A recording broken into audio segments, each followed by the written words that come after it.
The Q101 Morning Crew. On Q101. Brian and Kenzie on Q101. The Q101 Morning Crew.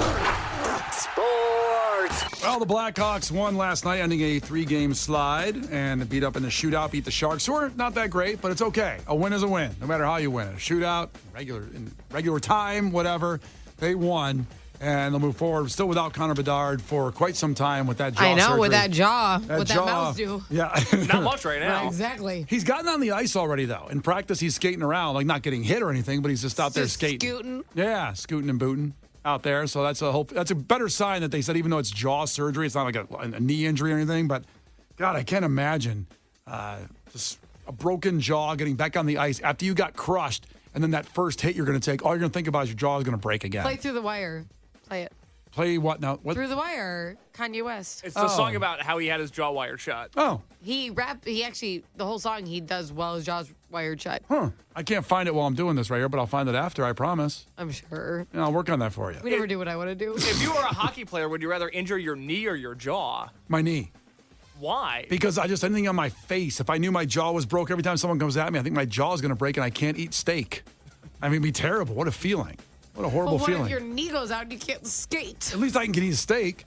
Okay. You know what? Priorities. Credit to you. I can't argue that logic. Yeah, I'm still going to get paid, you know? Yeah, Lonzo Ball over here. Yeah, celebrating the 2-year anniversary of Lonzo Ball playing a basketball game. 2 years.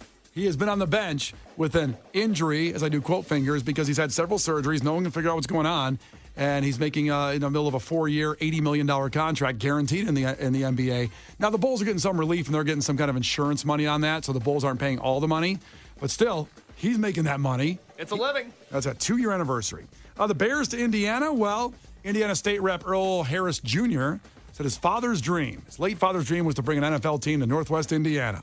And since the Bears still seem confused on where they want to go, even though they're developing land up in Arlington Heights right now and spent a couple $100 million for it, still a chance to get into Indiana. It is always the threat for the Bears to move to Indiana. It was a threat once for the Ricketts family to move the Cubs to Rosemont. To Rosemont when they weren't getting exactly what they wanted from the city. And I think it worked.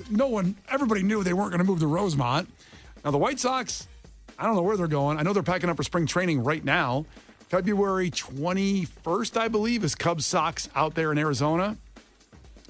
Will the White Sox go to Nashville eventually? That's my fear, is that they're going to fly to spring training and then their return flight is to Nashville. And they're just like, we're gone. And we're here now. We out. Yeah.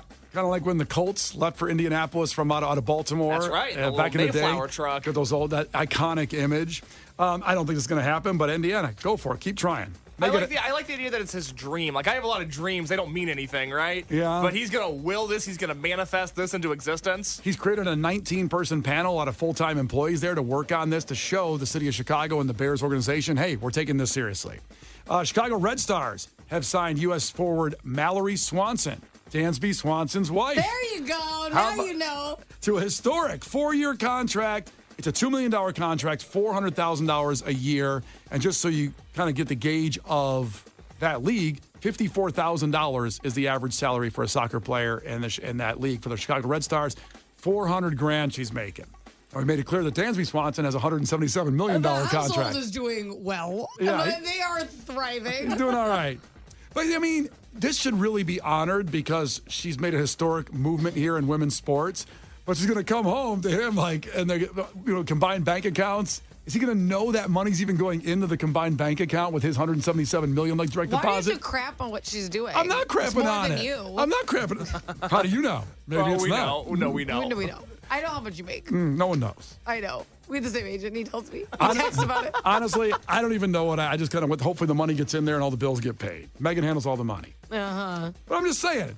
$177 million direct deposit. No, I think you hit a certain point in life where you have a lot of money and it's not even noticeable what you can or can't buy. Yeah. But then you also do more extravagant things. So like, oh my God, the price of private jets has really gone up. Like, we don't face these things. Yes. And listen, it is historic what she did. And it's amazing because Chicago, women's soccer has had so many pivotal big athletes come in that are married to incredible football players. Like J.J. Watt's wife was here. Right. Zach Ertz's wife, Julie Ertz, was here for a stretch. They really get these, stars of the squad. You should go check them out. Chicago Red Stars with. She was awesome. Now, she was in the city first. Yeah. So she was already playing in Chicago when he was still in Atlanta. And when he was kind of shopping around, he had a lot of offers.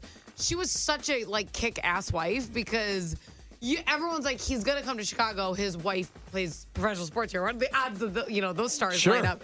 And she was very much like, I want him to go to the best team for him, like where he's going to thrive with coaches he'll thrive with and players he'll thrive with. She was so like, he needs to pick the best team for him. And it was really cool. And he ended up, he still loved the Cubs, so he wanted to do that. But I was like, this is a better person than me. I'd be like, you better get your ass in the city.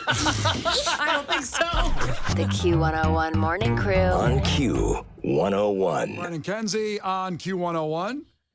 And I don't know if anybody's ever bought a Cameo, and you know what Cameo is. So basically, it's a service where you can find celebrities you like, a lot of them are on there, and pay them to give messages to your friends. People have done it for weddings, birthdays, and other things like this. And it costs various rates for different people.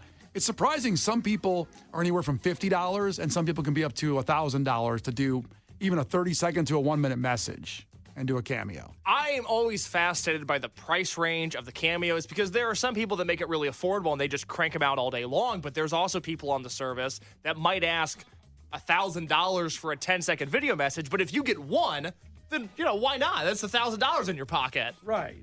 Well, some people are more famous than others, too, in fairness. Well, I believe Tom Brady shouldn't charge $10. He's never gonna get out from under that. Yeah. God, I can't remember. It's not Dwight from The Office who's the number one getter on Cameo. No, it's Kevin. Kevin. Because Kevin is a hustler. Yes.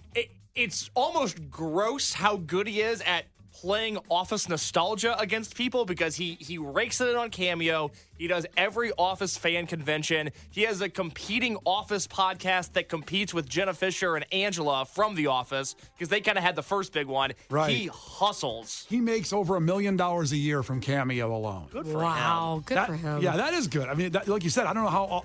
Is he on it 8 hours a day? I don't know what he's doing. How much is his? I didn't see what's his price on there. Let me look. Because it varies. People go up and down on their prices. So listen, this is not bad. $195. We should do that. For a personal. $195 from him? Yeah. That's pretty good. That's not bad.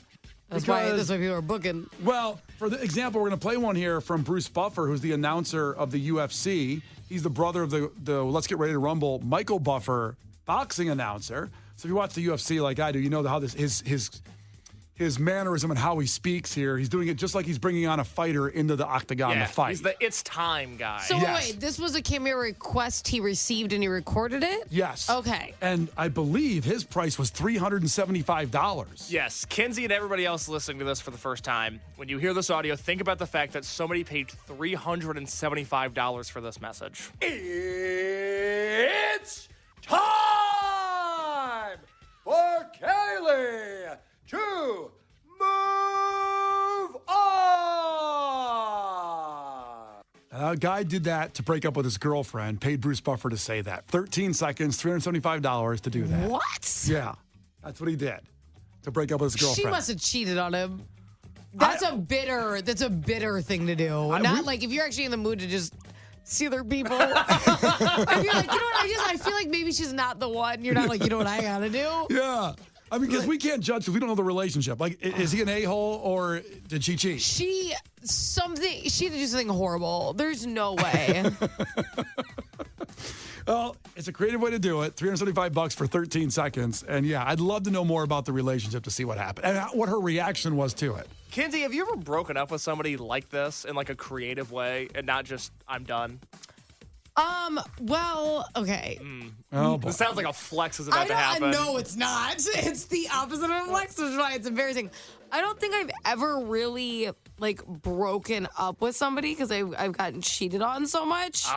So I have to end the relationship, but it's more of a cause and effect. That's kind of like the chicken and egg. I don't know who ended the relationship. You did something to end it. You know what I mean? It's almost like your HR and you're calling them in to fire them because they stole office supplies. And like I've done like crazy things once, like I've been cheated on, Right. but like. But that's not your fault. That's their fault. My thing is some people are big on blocking when like they end a relationship.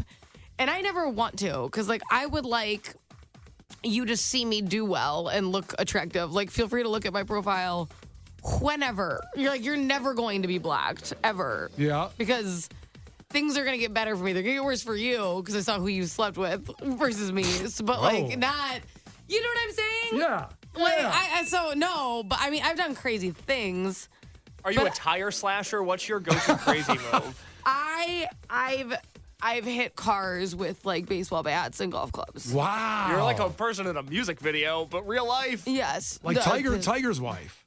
That's what she did. She bashed the Escalade with a driver. Tiger Woods' wife did that? Yeah, when she found out he was Yes, cheating. she did used the golf club against him. Irony. I feel like if I broke Kenzie's car with a microphone, Threw a microphone at it. that'd be such a funny weapon. That's just I'm just assuming they probably just had a lot of golf clubs there. I don't think she was trying like, you know what'll really get them. It's probably what they had more of in the house. I like the symbolism of it. Yeah. I'd like to buy into that a little bit more. There was no metaphor there. It just was a nice big thing to smash the Escalade with when she found out he was cheating. Wow. Well, I'd like to see you try to do that with the microphone. Not enough weight. The driver had a little bit How of about a... you try on his Nissan I was Rogue? gonna say, bring the Jeep up. It's Brian and Kenzie, Q101. The Q101 Morning Crew. On Q101. Brian and Kenzie on Q101. And stick around. Lauren will have coming up at 11 our chance at the Blink-182 trip to Miami. And tomorrow morning at 7, we'll have another shot at it too. So 7 a.m. tomorrow morning, your chance to get to Blink-182 in Miami, GTFO. Get out of here and go to a great concert. 312-591-8300 with your takeaways from today's show. Case, what do you got? Yes, my takeaway today does not come from the text line. It comes from my email because I just got a little note sent to me. Oh. Everybody put this in their calendar. Everybody be ready for this announcement. 8 a.m. on Friday.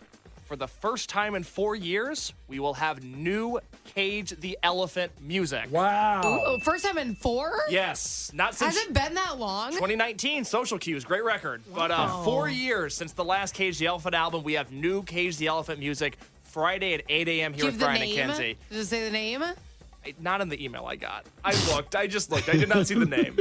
Yeah, there's no name to the song. I got an email saying new Cage the Elephant music, and then it told me about the song and didn't say the song's name. That's odd. I agree. A whole description? No, Oh. maybe it's called new.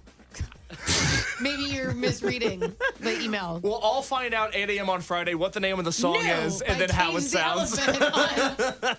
Yeah, 4 years ago, they were playing Twisted. That's right. And That's that was right. 2019. They played an incredible show. That show was so loud. Yeah. It was them, and I don't know how, but they found me in Angels and Airwaves, and I just remember it being pulsating the entire night. I It just was so feel loud. like if I had to put money down on a loud group to see, it would be Cage the Elephant. Because Yes. I've not seen it like that. Just, you know, like they're not going to be, Just from the branding it's of not going it. to be romantic. No. Yeah. They You know, have it's- romantic songs, but even those are loud. Like Brenda had a baby. Bridget calls me baby. Yes, Brenda had a baby.